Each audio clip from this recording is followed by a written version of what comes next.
you don't know who I am, you don't need to know who I am. But I think what I do want to talk about is, you know, the significance to me of this whole Years in the Struggle project that we have been undertaking for the last couple of years, and we're finally beginning to see it come together. How do we help men have enough, you know, feel like their life is worth saving? That's always been my story, you know, to feel like that they should, in fact, use condoms all of the time.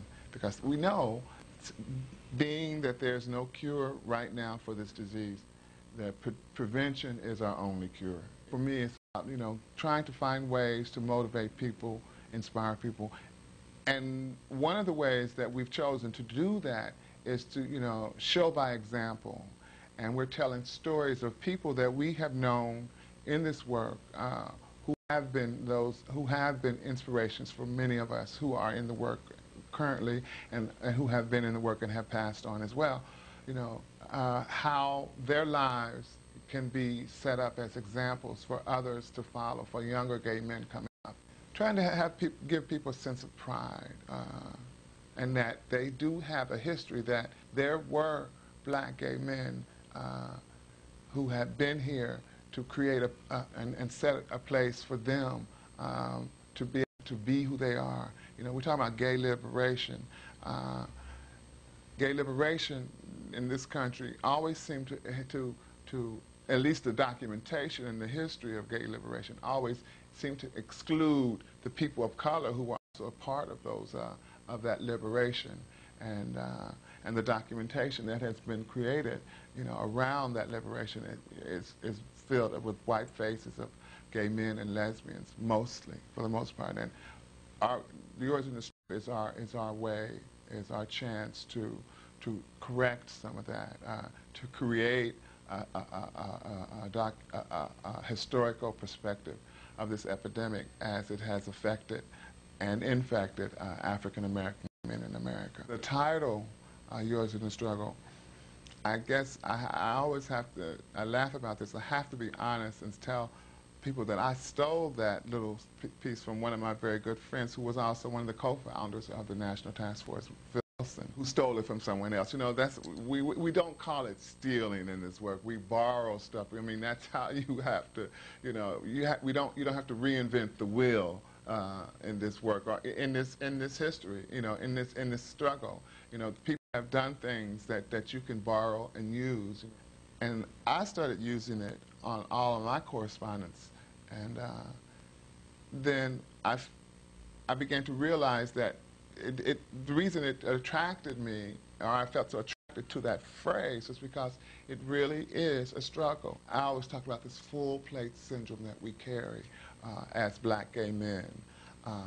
Not only are we black, but we're gay. Not only are we HIV infected, or you know, we're disenfranchised, we're unemployed, you know, we have diabetes.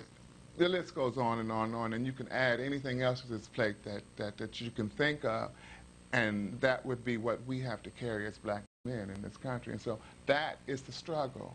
That is the struggle. How do we as a community of men, you know, find our way through this this myriad of issues and items on this plate, you know, to achieve some sense of self. You know, that's the struggle for me. A phrase that I've often used in this work is this double-edged sword that we as gay men, black gay men, have. We have to deal with racism from the mainstream, quote-unquote, white established communities, whether it be white established gay communities or white established heterosexual communities in the broader sense. And we have to deal with the issue of homophobia within the context of our own black identified communities.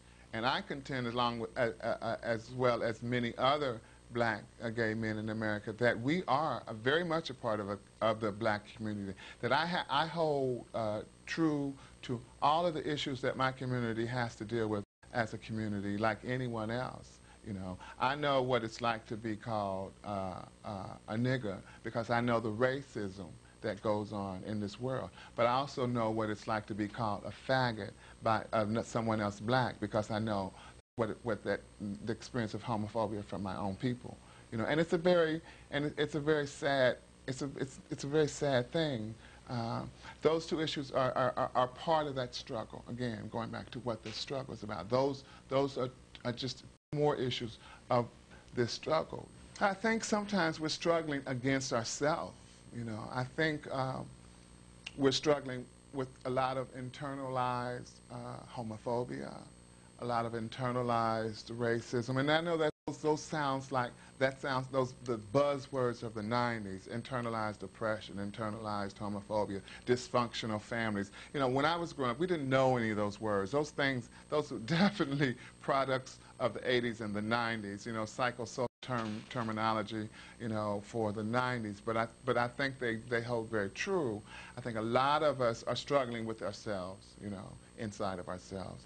I know in terms of AIDS and HIV, the difficulty that many men, black gay men, have in even recognizing that there is a problem, recognizing that they are at risk, and then recognizing that there's a need for them to get tested to find out if they are in fact infected. Because many of them will say, I don't want to know. You know, I don't want to know if I'm infected, I don't care. You know, so they live their lives out in this sort of denial and continue to do things the way that they've always done.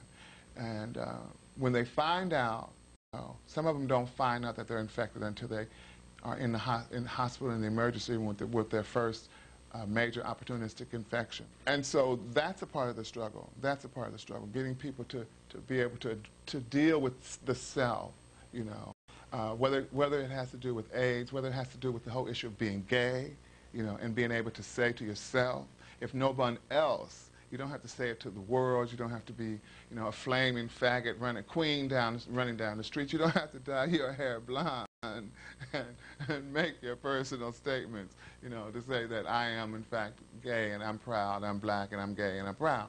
You know, that you don't have to do that, but to yourself, to you, you know, the person you have to go to bed with and the person you have to wake up in the morning, yourself. That's the one we cannot escape, ourselves. And I think a lot of people are not true to themselves.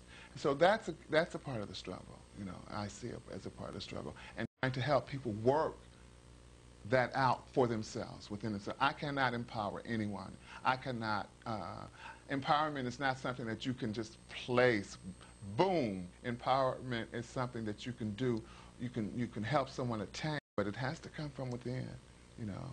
And I always talk about empowerment and inspiring. You can show people paths of inspiration. You can show people examples that can inspire them, but I cannot do anything until someone decides within themselves that they need to have it done. I won't say that I don't ever see it ending, but I do know that it's a continuous process that we have to continue to fight, you know, and we have to always try to help each other stay inspired, stay up, you know, to press through it, because sometimes it feels like you just can't go on. To get through this, we have to be able to be there, you know, reach back and pull someone, you know, else who's down, you know, with a smile, with a gesture, with whatever it takes to help give them, you know, the strength to go on, because the struggle will continue, and it's going to continue. And but we can't survive, you know. Someday, like they say, we shall overcome. I do believe that we shall overcome.